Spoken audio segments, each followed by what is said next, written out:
तो let's start today's class. आज अपने को स्कोर कार्ड्स डिस्कस करने हैं। ठीक है, स्कोर कार्ड्स का जो सीरीज है उसमें हम लोग दो या तीन एग्जाम्पल देखने वाले हैं अलग अलग पोर्टफोलियोज के। उसमें से एक पोर्टफोलियो आज मैं डिस्कस कर रहा हूँ, दैट इज मॉर्गेज पोर्टफोलियो। ठीक है, होपफुली हम लोग एक क्रेडिट कार्ड का पोर्टफोलियो करेंगे और एक कॉर्पोरेट पोर्टफोलियो करेंगे। तो let's start with today's class. आज की क्लास के लिए जो एक्सेल शीट्स है वो आपको मिल जाएगा। ठीक है, एक्सेल शीट्स काफी हैवी है बिकॉज अगर आपको रियलिस्टिक रिजल्ट्स चाहिए then you need to have big data. तो यहाँ पर आप देखोगे 200 MB का फाइल्स है। तो मैं एक ही वर्कबुक में सब कुछ नहीं कर पाया, तो मैंने अलग अलग वर्कबुक्स में उसको सेपरेट किया है। राइट, तो मैं पूरा वॉक थ्रू दे रहा हूँ, साथ में ये सपोर्टिंग नोट्स है, that is for score cards का कंसेप्चुअल अंडरस्टैंडिंग। एंड हम लोग इसका हैंड्स ऑन करेंगे बाद में पाइथन में, बिकॉज एक्सेल में इट डजंट मेक सेंस कि हम इसका हैंड्स ऑन करें। लेकिन एक्सेल में मैं आपको end to end walk through दूंगा जिससे आपको चीजें समझ में आएंगी।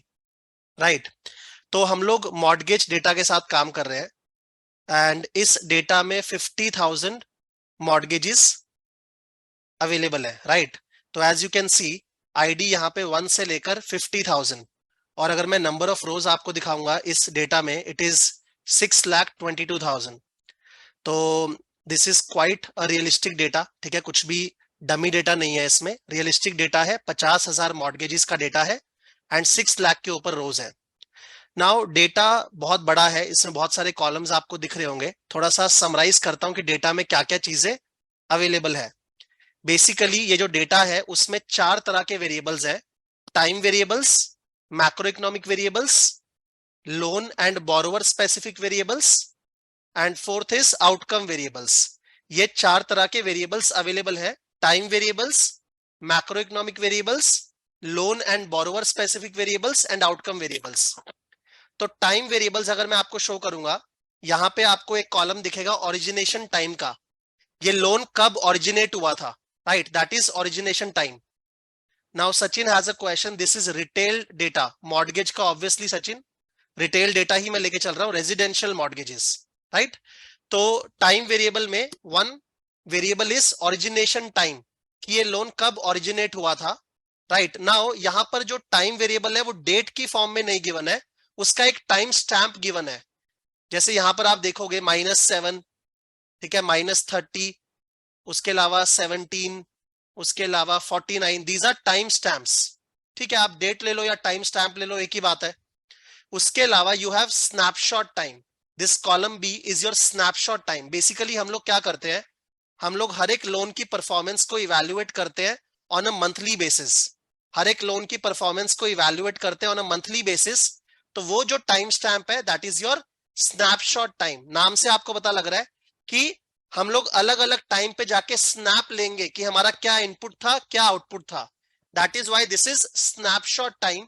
एंड आपको एक आईडी के कॉरेस्पॉन्डिंग बहुत सारे ऑब्जर्वेशन टाइम्स मिलेंगे, राइट, बिकॉज आप एक ही आईडी को मंथली बेसिस पे ऑब्जर्व कर रहे हो। राइट, आप देख रहे हो 25th मंथ में उसका परफॉर्मेंस कैसा था, 26th मंथ में कैसा परफॉर्मेंस था, या जो भी ये टाइम स्टैंप है, आप अलग अलग टाइम स्टैंप पे उसका परफॉर्मेंस इवैल्यूएट कर रहे हो। So these are monthly snapshots. Right, इसको बोलते हैं स्नैपशॉट टाइम। उसके अलावा आपका एक वेरिएबल है फर्स्ट टाइम, मतलब पहला ऑब्जर्वेशन कब आया इस पर्टिकुलर लोन का, that is your first time. Now normally आपका पहला ऑब्जर्वेशन एंड आपका origination time is same, but ये जो डेटा है ना, इसमें क्या है कि लोन ओरिजिनेट हुआ, उसके बाद एजेंसी को दिया गया सिक्योरिटाइजेशन के लिए। राइट, आपको अगर सिक्योरिटाइजेशन का कंसेप्ट पता है, तो लोन ओरिजिनेट होके सिक्योरिटाइजेशन को पास ऑन किया गया एंड देन ये डेटा पब्लिश हुआ, इसीलिए फर्स्ट टाइम अलग है, बट उससे ज्यादा फर्क नहीं पड़ेगा। बट यहां पे याद रखना, नॉर्मली आपका first time is same as origination time. And एक है आपका मेच्योरिटी टाइम। ठीक है, लोन का मेच्योरिटी कब है। तो इस तरह के 4 टाइम वेरिएबल्स मेरे डेटा में अवेलेबल है: ओरिजिनेशन टाइम, लोन कब ओरिजिनेट हुआ, हम लोग हर एक लोन की परफॉर्मेंस को इवैल्यूएट कर रहे हैं on a monthly basis, that is your snapshot time. First time पहला ऑब्जर्वेशन कब आया, जनरली आपका जो फर्स्ट टाइम होता है it is equal to origination time, but यहाँ पे फर्स्ट टाइम अलग है बिकॉज लोन ओरिजिनेट किसी और ने किया, उसके बाद उसको एजेंसी को पास ऑन किया गया। और फोर्थ है आपका मेच्योरिटी टाइम। राइट, एंड यहाँ पे टाइम आपका डेट की फॉर्म में नहीं गिवन है, आपका टाइम स्टैंप गिवन है। तो अगर आपका डेट की फॉर्म में भी गिवन हो तो बात तो सेम ही है, आप अल्टीमेटली टाइम स्टैम्प पे निकालते हो। नेक्स्ट है आपके मैक्रो इकोनॉमिक वेरिएबल्स। तो यहां पर 4 मैक्रो इकोनॉमिक वेरिएबल्स अवेलेबल है। एक तो हाउसिंग प्राइस इंडेक्स HPI, दूसरा है इंटरेस्ट रेट, तीसरा है GDP एंड चौथा है unemployment rate. Right, housing price index, interest rate. अच्छा, ये जो मॉर्गेजेस होते हैं they are generally floating rate mortgages. Right, मतलब मार्केट में अगर इंटरेस्ट रेट चेंज होगा तो आपके लोन का इंटरेस्ट रेट भी रीसेट होगा। राइट, तो HPI, interest rate, GDP obviously important है, एंड अनएम्प्लॉयमेंट रेट। ठीक है, नाउ ये जो मैक्रो इकोनॉमिक वेरिएबल्स हैं, कुछ मैक्रो इकोनॉमिक वेरिएबल्स आपको eight the time of origination भी दिए हैं। 2 मैक्रो इकोनॉमिक वेरिएबल्स आपको eight the time of origination दिए हैं। कौन कौन से? HPI and interest rate. तो मैं आपको डेटा में दिखा देता हूं। यहां पर आपको दिखेगा HPI time, GDP time, interest rate time, unemployment rate time. Time का मतलब है अलग अलग स्नैपशॉट पे आपका इंटरेस्ट रेट का वैल्यू क्या है, HPI का वैल्यू क्या है, GDP का वैल्यू क्या है, एंड अनएम्प्लॉयमेंट रेट का वैल्यू क्या है। एंड ओरिजिनेशन के टाइम पे आपका HPI क्या था, आपका इंटरेस्ट रेट क्या था। तो ओरिजिनेशन के टाइम पे भी आपको मैक्रो इकोनॉमिक वेरिएबल्स गिवन है, लेकिन 2 ही गिवन है। एंड हर एक स्नैपशॉट पे आपको मैक्रो इकोनॉमिक वेरिएबल्स गिवन है 4, HPI, interest rate, GDP, unemployment rate. उसके बाद है हमारे loan and borrower specific variables. तो 2 वेरिएबल्स बहुत इंपॉर्टेंट है, फाइको स्कोर और दूसरा है आपका LTV, loan to value ratio. ठीक है, फाइको स्कोर क्या शो करता है बोरोवर का? Credit worthiness. A high phyco score means credit worthiness high है, अच्छा है। And a low phyco score means कि क्रेडिट वर्दीनेस इज पुअर। वो आपको बताइए, फाइको स्कोर अलग अलग कंपनीज है जो स्कोर्स पब्लिश करती है, यहां पर हमने फाइको स्कोर यूज किया है। उसके अलावा है लोन टू वैल्यू रेशो।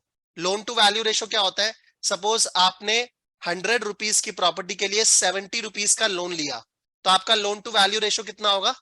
70%। आपने 100 रुपीज की प्रॉपर्टी के लिए 40 रुपीज का लोन लिया, तो loan divide by value, loan to value कितना हुआ? 40%। राइट, तो loan and borrower specific variables में आपको फाइको स्कोर गिवन है and loan to value ratio given है एट ओरिजिनेशन। एंड हर एक स्नैपशॉट पे भी आपको loan to value ratio given है। राइट, आइडली हर एक स्नैपशॉट पे आपका फाइको स्कोर भी होना चाहिए, बट अनफॉर्चुनेटली वो इस डेटा में है नहीं। अनफॉर्चुनेटली इस डेटा में फाइको स्कोर सिर्फ ओरिजिनेशन पे है, but yes loan to value ratio आपका हर एक स्नैपशॉट पे है। Right, loan to value ratio आपका स्नैपशॉट वाइज चेंज होगा बिकॉज प्रॉपर्टी का वैल्यू चेंज होगा, आपका लोन का बैलेंस भी चेंज हो रहा है। राइट, तो इसलिए लोन टू वैल्यू रेशो हर एक स्नैपशॉट पे भी गिवन है। उसके अलावा आपको बैलेंसेस दे रखे हैं ओरिजिनेशन पे एंड हर एक स्नैपशॉट पे। तो मैं ये आपको शो कर देता हूं। यहां पे आपको दिखेगा फाइको ओरिजिनेशन एंड यहां आपको दिखेगा LTV ओरिजिनेशन। राइट, उसके अलावा आपका LTV हर एक स्नैपशॉट टाइम पे भी अवेलेबल है। राइट, LTV, लेकिन फाइको आपका हर एक स्नैपशॉट पे अवेलेबल नहीं है। ऑल्दो फाइको इतनी जल्दी चेंज भी नहीं होता, बट एटलीस्ट 3-4 महीने में तो अपडेट होता ही है। तो काश फाइको स्कोर अपने को हर एक स्नैपशॉट पे मिलता तो मॉडल और अच्छा बन पाता, बट वो नहीं है, तो we have to work with this data, उसमें कुछ कर नहीं सकते। राइट, एंड यहाँ पे बैलेंसेस है, आपके हर एक पॉइंट पे कितना बैलेंस है एंड ओरिजिनेशन में आपका बैलेंस क्या था। Right, balance at origination obviously एक आईडी के लिए वो सेम ही है, एंड बैलेंस हर एक टाइम पे कितना है that is available in this data. right, तो हम लोगों ने कौन कौन से वेरिएबल्स देखे? Time variables, macro economic variables, loan and borrower specific variables. इस डेटा को बहुत अच्छे से डाइजेस्ट कर लो। ये डेटा का जो मॉडलिंग है हम लोग अलग अलग एस्पेक्ट में करेंगे, और वो भी आगे जाके पाइथन में करेंगे। आज तो मैं एक्सेल में वॉक थ्रू दे रहा हूं, but that is to make you comfortable with this data. Basically एक बुक है which is a very good book, ठीक है, मैं अप्रिशिएट करता हूं उस बुक को, that is deep credit risk. तो उसमें ये डेटा दिया हुआ है एंड उसके ऊपर पूरे पाइथन कोड्स अवेलेबल है। हम लोग उसी बुक को फॉलो करेंगे। राइट, और एक ही डेटा के साथ अगर कंफर्टनेस आ जाए तो आपको पाइथन ईजी लगने वाला है। तो कंफर्टेबल होना बहुत जरूरी है इस डेटा के साथ। राइट, एंड लास्ट आपका सबसे इंपॉर्टेंट वेरिएबल है आउटकम वेरिएबल। राइट, तो आउटकम वेरिएबल में यहां आपको 3 कॉलम्स दिखेंगे, डिफॉल्ट, पे ऑफ एंड स्टेटस। अपने को अल्टीमेटली स्टेटस से मतलब है, स्टेटस अगर 1 है इसका मतलब ये पर्टिकुलर अकाउंट डिफॉल्ट किया है। राइट, स्टेटस 1 मतलब ये पर्टिकुलर अकाउंट डिफॉल्ट किया है। जिस मंथ में डिफॉल्ट किया होगा ऑब्वियसली उस स्नैपशॉट टाइम के सामने क्या होगा? 1 होगा। राइट, स्टेटस अगर 1 है, स्टेटस अगर 2 है तो इसका मतलब ये लोन प्रीपे किया है, मतलब टाइम से पहले उसने पूरा पेमेंट कर दिया. If status equal to 2 the loan has prepaid. If status equal to 1 the loan has defaulted. And if status equal to 0 then neither default nor prepayment. Right. तो अपने को यहाँ पे 3 फ्लैग्स मिल रहे हैं. 0 1 2. 0 मतलब ना डिफॉल्ट हुआ है ना प्रीपेमेंट हुआ है. 1 मतलब डिफॉल्ट हुआ है एंड 2 मतलब प्रीपेमेंट हुआ है. राइट. इसको बाद में यूज करेंगे. This is your outcome variable. ठीक है. Now what is the end goal of this exercise. ये पूरा एक्सरसाइज जो हम स्कोर कार्ड बिल्ड करने वाले हैं, what is the end goal? Can anyone tell me without looking at the answer? क्या लगता है आपको एंड गोल क्या है स्कोर कार्ड बनाने का? What is the end goal of creating या बिल्डिंग दिस स्कोर कार्ड? हमारा एंड गोल है कि हमें हर एक बोरोवर को क्या करना है, क्लासिफाई करना है बेस्ड ऑन रेटिंग ग्रेड. हमें रेटिंग ग्रेड के बेसिस पे हर एक बोरोवर को क्लासिफाई करना है एंड देन उस रेटिंग ग्रेड के बेसिस पे टीटीसी पीडी निकालना है. और रिटेल लोन्स के लिए बाजल बोलता है कि आपको पूल्ड पीडी निकालना है, तो अपने को हर एक ग्रेड लेवल पे पूलिंग करना है. वहां पे हमारा टीटीसी पीडी आएगा एंड टीटीसी पीडी के बेसिस पे हम लोग कैपिटल चार्ज कंप्यूट करेंगे एज पर द बाजल फॉर्मूला. तो ये हम आज की क्लास में कंप्लीट करके जाएंगे, चाहे 1.5 घंटा लगे चाहे 2.5 घंटा लगे, but this is the end goal. Destination पता होना चाहिए, उसके बाद सफर इजी हो जाता है. कि आपको करना क्या है, आपको हर एक लोन को क्लासिफाई करना है based on rating grade. Right. And हर एक रेटिंग ग्रेड के सामने आपका टीटीसी पीडी आएगा. वो टीटीसी पीडी को यूज करके आपको कैपिटल चार्ज निकालना है एज पर बाजल रिक्वायरमेंट्स. राइट. नाउ ये जो मॉडल मैं बनाऊंगा ना, इसमें ऐसे बहुत सारे नट्स एंड बोल्ट्स हो सकते हैं जो मैं दूसरे किसी क्लास को रेफर करूंगा. तो वहां पर जो लोग न्यू ज्वाइन किए ना, उनको अप्रिशिएट करना होगा कि मैं वो सेम चीजों को रिपीट नहीं कर सकता. राइट. तो काफी जगह पे हम लोग दूसरे क्लासेस को रेफर करेंगे एंड यहाँ पे यूज करेंगे. Right. Now Sachin has a question कि क्या हम स्कोर कार्ड को एक्सेप्ट रिजेक्ट डिसीजन के लिए नहीं यूज करेंगे? सचिन, ये बिहेवियरल स्कोर कार्ड अभी मैं डिस्कस करूंगा, application score card versus behavioural score card, वहां पे आपका क्वेश्चन लूंगा.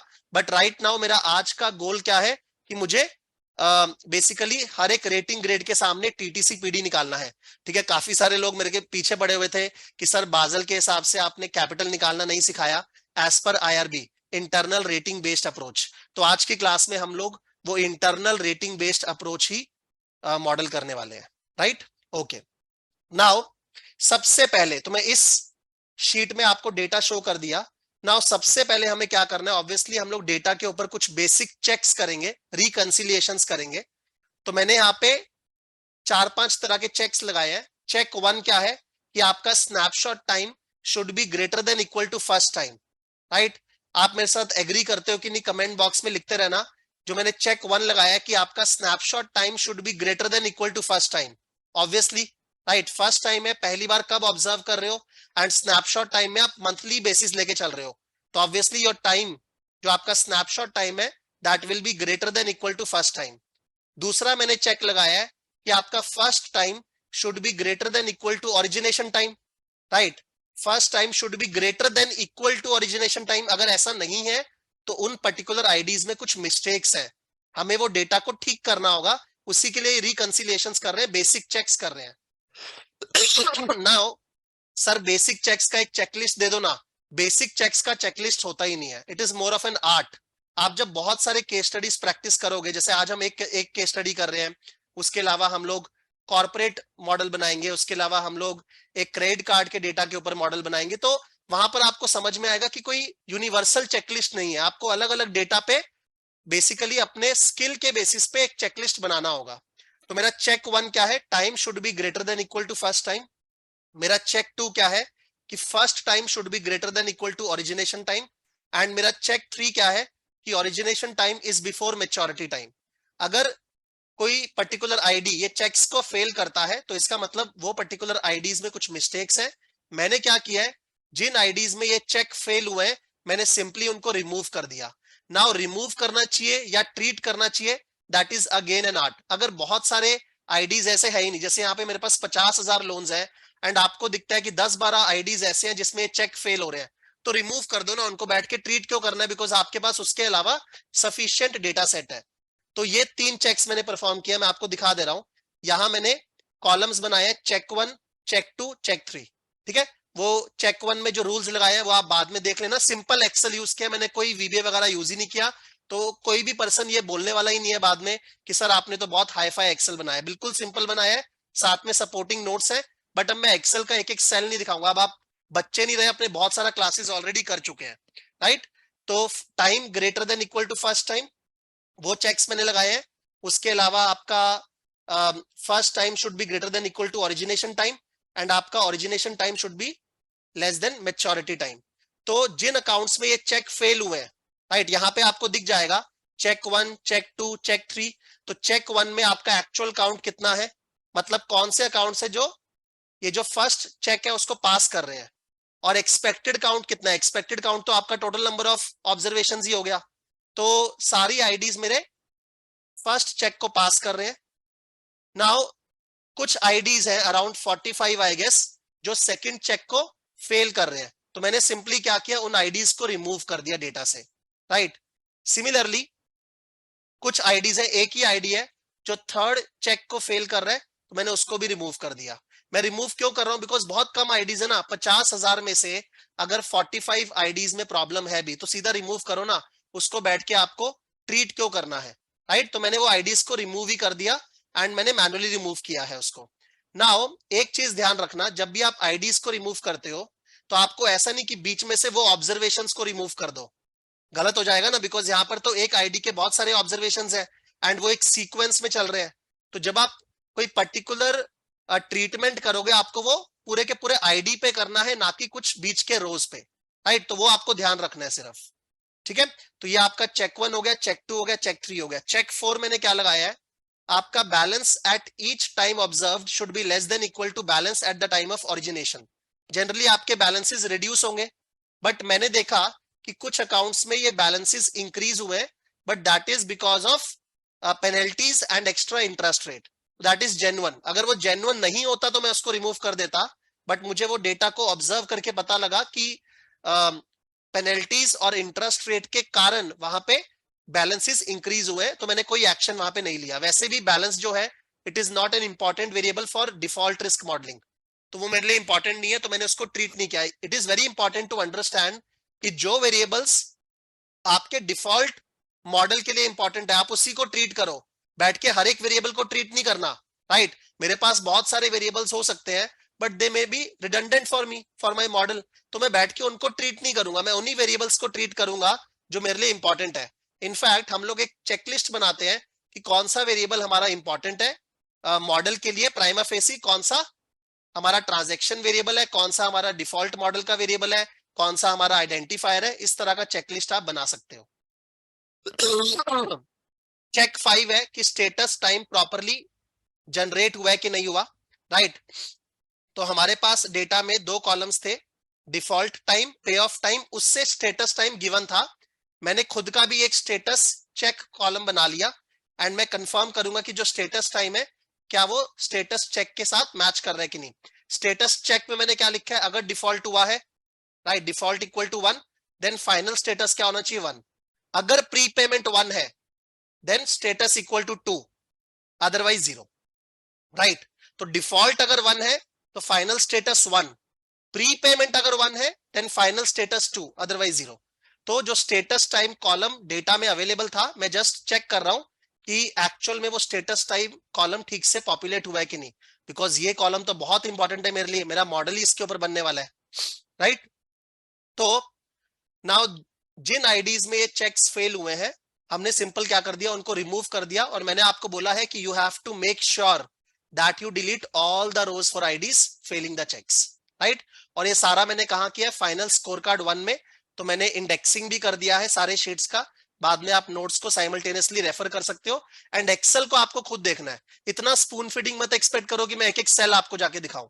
सिंपल एक्सेल है, वो आप देख पाओगे बिकॉज सपोर्टिंग नोट्स भी है और मेरा वीडियो तो है ही, राइट। उसके अलावा मैंने सिंपल मिसिंग वैल्यू एनालिसिस किया है। तो यहां पर अगर आप देखोगे, coming back to this sheet, मैंने सिंपल क्या किया, जो भी मेरे की वेरिएबल्स है मैंने उनमें एक्चुअल काउंट देखा और एक्सपेक्टेड काउंट देखा। तो मुझे दिखा कि एक वेरिएबल है आपका एलटीवी टाइम, उसमें कुछ मिसिंग वैल्यूज है, 0.04% मिसिंग वैल्यूज है, राइट। तो आपको जाके चेक करना है कि वो मिसिंग वैल्यूज क्यों है एंड क्या आप उसको 0 से रिप्लेस कर सकते हो। तो मैंने जाके चेक किया तो मुझे वहां पर कुछ फिशी लगा, मुझे वो जेन्युइन मिसिंग वैल्यूज नहीं लगी, तो मैंने सीधा डिसाइड किया उनको रिमूव करने का। बिकॉज वैसे भी 0.04% है, हम लोगों ने डेटा प्रेपरेशन वाले सेशंस में किया था कि अगर 3% तक मिसिंग वैल्यूज है तो आप उसको रिमूव कर सकते हो सीधा। तो यहां पर तो इट्स हार्डली 0.04%। बट अगेन ध्यान रखना है कि आपको सिर्फ मिसिंग वैल्यूज वाले ऑब्जर्वेशंस को डिलीट नहीं करना, जिन आईडीज में कुछ भी वैल्यू मिसिंग है आपको पूरी आईडी को डिलीट करना है, बिकॉज यहां पर आपको उसी आईडी का सीक्वेंस में डेटा मिल रहा है, right. Filter and row delete कर सकते हो, बट उसमें एक प्रॉब्लम है ऋत्विज कि फिल्टर एंड रो डिलीट में आपके सिर्फ वही ऑब्जर्वेशंस रिमूव होंगे जहां पे आपका एलटीवी 0 है, जबकि मैंने क्या बोला, आपको वो पूरी आईडी को रिमूव करना है, राइट। तो अल्टीमेटली आप इफ लगा सकते हो, तो मैंने एरेज यूज करके इफ लगा के वो रिमूवल किया है, वो आप देख लेना, ठीक है। ओके, सो ये फाइनल चेक्स करने के बाद और मिसिंग वैल्यू ट्रीटमेंट करने के बाद मेरे पास डेटा कम हुआ है। कितने रिकॉर्ड्स रिमूव हुए? 330 रिकॉर्ड्स रिमूव हो गए। अपना काउंट कितना बचा? 622159, ठीक है। तो ये सिंपल डेटा चेक्स है। नाउ यहाँ पे कोई ये क्वेश्चन नहीं करेगा सर आपने ये क्यों नहीं किया, आपने वो क्यों नहीं किया। आप अगर डिलीजेंट हो तो आप और भी चेक्स कर सकते हो, मे बी मैंने कुछ चेक्स को मिस किया हो, right. But again it's an art, ऐसा नहीं है कि ये साइंस है। तो आर्टिस्टिक, जितने लोग आर्टिस्टिक हैं उतने ज्यादा तरह के वो चेकिंग कर सकते हैं डेटा पे, उतनी ज्यादा तरह की ट्रीटमेंट कर सकते हैं, right. So let me close this sheet now. This sheet is done. हम लोगों ने सिंपल डेटा चेक्स कर लिए, रिकंसिलिएशंस कर लिया एंड हम लोगों ने मिसिंग वैल्यू का ट्रीटमेंट भी कर दिया। Close, save, right. तो बहुत हैवी शीट्स हैं। ऐसा हो सकता है, आई एम रियली सॉरी, कि कुछ कुछ कंप्यूटर्स में शीट्स खुले भी ना, बिकॉज आपका कंप्यूटिंग पावर अच्छा होना चाहिए। इनफैक्ट आज की क्लास के लिए मैं अपना दूसरे वाला लैपटॉप यूज कर रहा हूँ जो मैं यूज ही नहीं करता। मैं इसलिए यूज कर रहा हूँ बिकॉज उसका कंप्यूटिंग पावर हाई है, राइट। बिकॉज मेरे नॉर्मल कंप्यूटर में शीट्स खुल नहीं रहा था। तो कंप्यूटिंग पावर आपको थोड़ा सा अच्छा चाहिए, बट अगर मैं आपको बहुत ही डम्मी डेटा पे मॉडल दिखाता तो फिर वो रियलिस्टिक नहीं लगता आपको। तो मैंने एक्चुअल डेटा यूज किया, पूरा का पूरा यूज किया। आगे आते हैं, नेक्स्ट स्टेप है आपका एक्सप्लोरेटरी डेटा एनालिसिस, राइट। तो जो हमारे की वेरिएबल्स हैं उसके ऊपर हम लोग simple descriptive statistics measures compute करेंगे। तो वो मैंने किया है, वो मैं आपको अभी दिखा रहा हूं। मैंने क्या किया, डिस्क्रिप्टिव स्टैटिस्टिक्स में मैंने मिनिमम वैल्यू निकाला है, मैक्सिमम वैल्यू निकाला है और उसके अलावा मैंने एवरेज निकाला है। नाउ अगेन डिस्क्रिप्टिव स्टैटिस्टिक्स में आप बहुत तरह के मैट्रिक्स को निकाल सकते हो, आप वेरिएंस निकाल सकते हो, स्क्यूनेस निकाल सकते हो, कटॉसिस निकाल सकते हो। बट अगेन वो सब मेरा इस डेटा में रिक्वायरमेंट नहीं था, तो वो सब मैंने नहीं निकाला, राइट। मैंने सिंपल मिनिमम वैल्यू निकाला है, मैक्सिमम वैल्यू निकाला है एंड एवरेज निकाला है, राइट। अगर मैं पाइथन में जाऊंगा, जैसे बाद में जाऊंगा, तो वहां पर तो ऑब्वियसली डिस्क्रिप्टिव स्टैटिस्टिक्स के लिए कमांड है, तो वहां मैं इजिली हर तरह का मैट्रिक निकाल पाऊंगा। बट एक्सेल में वो एफर्ट लगता है अलग से, तो मैंने सिर्फ रिक्वायर्ड फील्ड्स को निकाला है। तो let the sheet open, 1 second.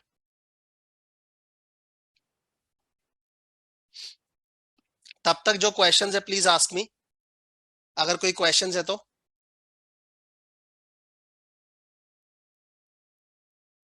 ठीक है, यही प्रॉब्लम है कि शीट खुलने में बहुत टाइम लगता है। तब तक जो भी आपके डाउट्स है प्लीज आस्क मी। ओके, तो यहां पर हमारा शीट खुल गया है, राइट। मैं आपको दिखा दे रहा हूं। मैंने सिंपल यहाँ पे डिस्क्रिप्टिव स्टैटिस्टिक्स परफॉर्म किया है। मैंने मिनिमम वैल्यू निकाला है, मैक्सिमम वैल्यू निकाला है, एवरेज निकाला है, राइट। नाउ आपको एलटीवी टाइम में मिनिमम वैल्यू में 0 दिखेगा, तो थोड़ा सा फिशी लगा मुझे कि ये 0 क्यों आया। तो मैंने देखा कि बैलेंसेस आपके 0 हो रहे हैं, राइट। बैलेंसेस आपके 0 हो रहे हैं, तो बैलेंसेस अगर आपके 0 होंगे तो आपका एलटीवी 0 हो गई, बिकॉज आपका लोन जो न्यूमरेटर है वो 0 हो गया। तो दिस वाज जेन्युइन, तो मैंने उसको ट्रीट नहीं किया। बट जब मैंने और इन्वेस्टिगेशन किया तो मुझे दिखा इंटरेस्ट रेट टाइम कॉलम में हमारे पास मिनिमम वैल्यू आ रहा है 0, मैक्सिमम वैल्यू आ रहा है 37.5, राइट। जबकि मुझे ये फिशी लगा, क्यों? बिकॉज इतना लो इंटरेस्ट रेट और इतना हाई इंटरेस्ट रेट नहीं होता है। जनरली आपका इंटरेस्ट रेट बीच में रहेगा, बट 0 और 37.5 मुझे बहुत फिशी लगा कि आपका मिनिमम 0 आ रहा है और मैक्सिमम 37.5 आ रहा है। तो अगेन मैं उसको और इन्वेस्टिगेट कर सकता हूं, जिसने ये डेटा बनाया है मैं उससे डिस्कशन कर सकता हूं। आप ऑर्गेनाइजेशन में कन्वर्स करोगे उस पर्सन के साथ जिसने डेटा कलेक्ट किया है, आईटी टीम के साथ आप बात करोगे। बट यहाँ पर मेरे पास उस तरह का कोई एक्वेंटेंस नहीं था, तो मैंने सिंपल क्या सोचा कि अपने को सीधा ये आईडीज को रिमूव कर देना चाहिए जहां पे इंटरेस्ट रेट बहुत लो आ रहा है 0 या बहुत हाई आ रहा है 37.5। तो ये सारी आईडीज है, मैंने वो सारी आईडीज फिल्टर की, उस पर डुप्लीकेट्स रिमूव किया, तो ये सारी आईडीज आ गई। उसके बाद मैंने ये सारी आईडीज को रिमूव किया है, तो उसके लिए मैंने एक एरे लगाया है। जो लोग पूछ रहे थे तो बाद में आप देख लेना, मैंने सिंपल क्या किया है, मैंने एक फंक्शन लगाया है कि जिन जिन आईडीज, ठीक है, इन आईडीज के साथ मैच हो रही है उन आईडीज को हम लोग मार्क कर देंगे एज 1 एंड उनको बाद में रिमूव कर देंगे, right. Now Sesha has a question, what is LTV time? LTV is loan to value ratio, and loan to value ratio आपका टाइम के साथ चेंज होगा बिकॉज आपका लोन का भी पेमेंट होता रहेगा, आपका प्रॉपर्टी का वैल्यू भी चेंज होता है। तो आपका न्यूमरेटर इज लोन, आपका denominator is value, right. Time के साथ loan to value ratio change होगा, राइट। तो मैंने यहाँ पे क्या किया, मैंने सिंपल इफ फंक्शन लगाया है एंड मैंने मैच किया है आईडीज को विद दीज आईडीज। जहां जहां पे आईडी मैच हो गया वहां पर मैं इफ करके 1 लगा दूंगा एंड उन आईडीज को बाद में फिल्टर करके रिमूव कर दूंगा, राइट। तो वही मैंने सिंपल किया है यहाँ पर। तो मेरे ख्याल से तानिश का क्वेश्चन था, तो तानिश ये सिंपल इफ फंक्शन लगाया, आप इस वाले शीट में रेफर कर सकते हो, वैसा ही आप रिकंसिलिएशन वाले शीट में लगा सकते हो, ठीक है। आगे चलते हैं। तो ये आपका सिंपल हो गया एक्सप्लोरेटरी डेटा एनालिसिस। नाउ हमारे पास डेटा में क्या है, मैक्रो इकोनॉमिक वेरिएबल्स है, उसके अलावा हमारे पास loan specific, borrower specific variables है। ऑब्वियसली वो हमारे की इनपुट वेरिएबल्स रहने वाले हैं, तो हमें उसको भी एनालाइज करना चाहिए। तो मैंने सोचा कि हम लोग मैक्रो इकोनॉमिक वेरिएबल्स को एनालाइज करते हैं, उसके ट्रेंड को एनालाइज करते हैं over time.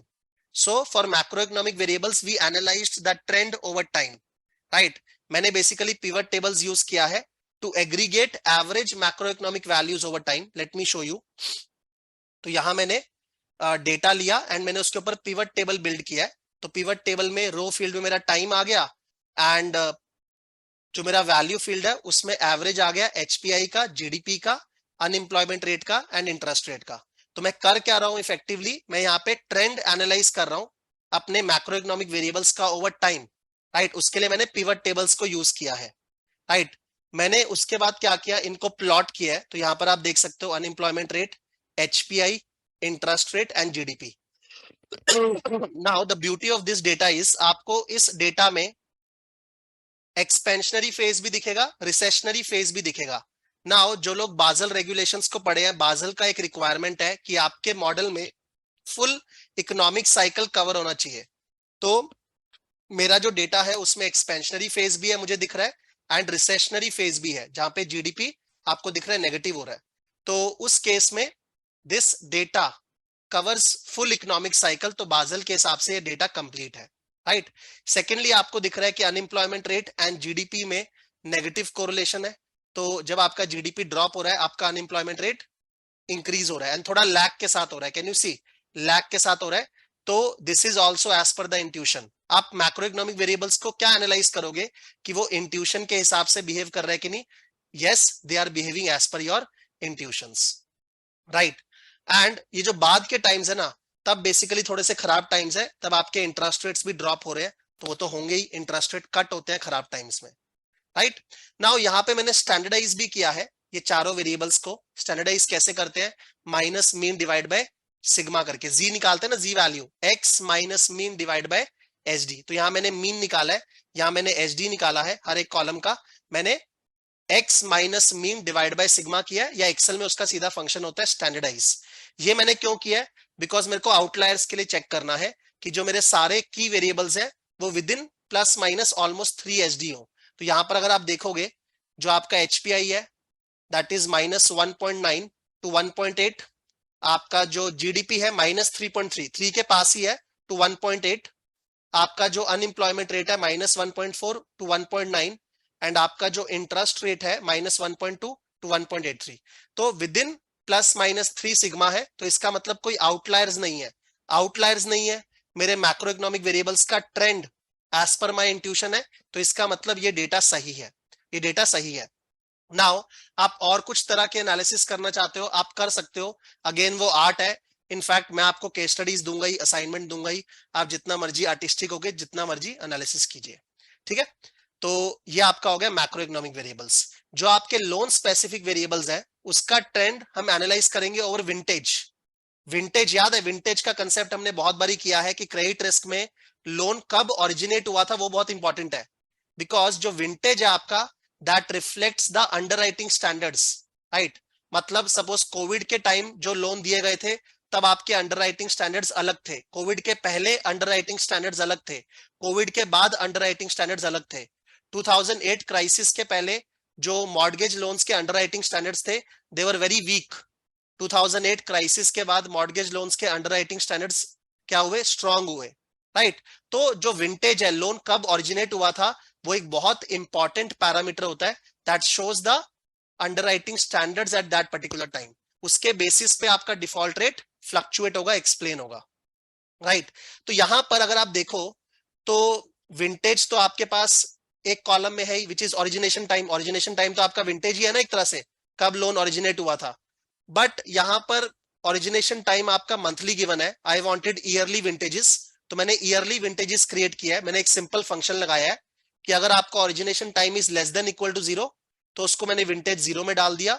Origination time is less than equal to 12 then 1, origination time is less than equal to 24 then 2, 36 then 3, 48 then 4, otherwise 5। तो 5 विंटेजेस बना है, ठीक है। डेटा को थोड़ा सा समराइज करने के लिए मैंने ऐसा क्रिएट किया है, अदरवाइज आप जो ओरिजिनेशन टाइम कॉलम है उसके साथ भी काम कर सकते हो, मुझे कोई इशू नहीं है, राइट। बहुत सारी चीजों का ना मेरे पास एज सच आंसर नहीं है, ऐसा क्यों किया है, वो बेसिकली एक हैबिट बन जाता है क्या क्या करना चाहिए जिससे मॉडल अच्छा बनेगा, वो प्रैक्टिस से ही आएगा, उसका कोई क्लियर कट एक साइंटिफिक आंसर नहीं है, नहीं इसलिए किया है, वैसा आंसर नहीं है, राइट। तो हम लोग लोन स्पेसिफिक वेरिएबल्स के लिए ट्रेंड को एनालाइज करेंगे ओवर विंटेज। तो मैंने यहां पे किया है, उसके लिए पहले मैंने विंटेज वेरिएबल क्रिएट किया है, you can C over here in sheet number 3। यहां पे मैंने एक विंटेज वेरिएबल क्रिएट किया है, less than equal to 0 origination time तो 0, otherwise 1, otherwise 2, otherwise 3, otherwise 4, otherwise 5, right. And यहां पर मैंने क्या किया है, मैंने फाइको और एलटीवी का ट्रेंड एनालाइज किया है ओवर विंटेजेस। तो मेरे पास यहां पर 6 विंटेजेस है, 0, 1, 2, 3, 4, 5।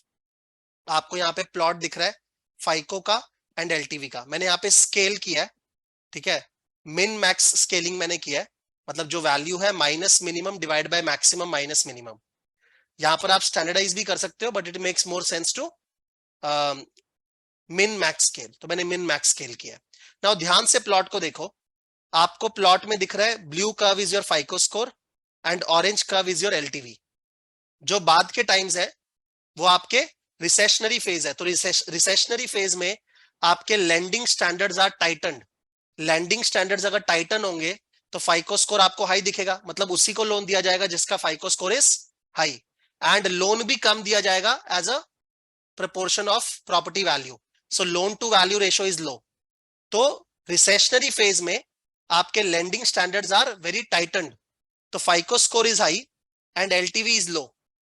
एंड एक्सपेंशनरी फेज में जो शुरू शुरू का फेज है आपके डेटा में, वहां पर आपके लेंडिंग स्टैंडर्ड्स आर रिलैक्स्ड, तो आपका जो फाइको स्कोर है वो लो है एंड आपका जो एलटीवी है वो हाई है। सो आपका जो फाइको और एलटीवी का ट्रेंड है, is it as per the intuition, yes और नो? यस। मैं बेसिकली वेरिएबल्स को चेक कर रहा हूं, मोटा मोटी चेक कर रहा हूं कि वेरिएबल्स का जो ट्रेंड है वो सही दिख रहा है कि नहीं दिख रहा, बिकॉज बाद में ये वेरिएबल्स मेरे मॉडल में जाने वाले हैं। तो एक्सप्लोरेटरी डेटा एनालिसिस का मतलब ही क्या होता है, एक्सप्लोर करना। तो यहां पर मैं वही एक्सप्लोरेशन कर रहा हूं, right.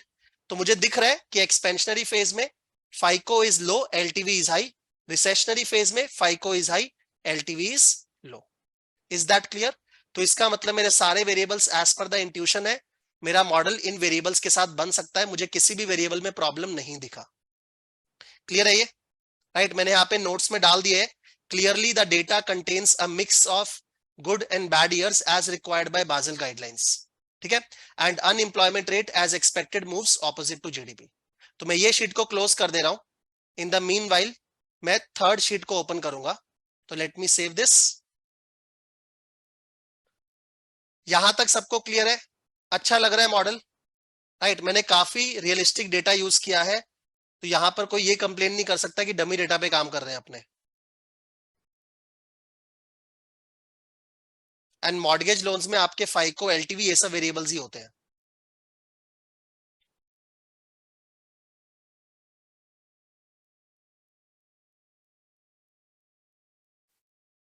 Coming back to the notes, during a downturn, bank grants loans to credit worthy borrowers, higher FICO, and during expansion, the lending standards are relaxed, lower FICO. Also, for a given mortgage, the loan granted will be tighter during a downturn. तो आपका loan as a percentage of property value low रहने वाला है, so low LTV, and more relaxed during expansion, that is higher LTV.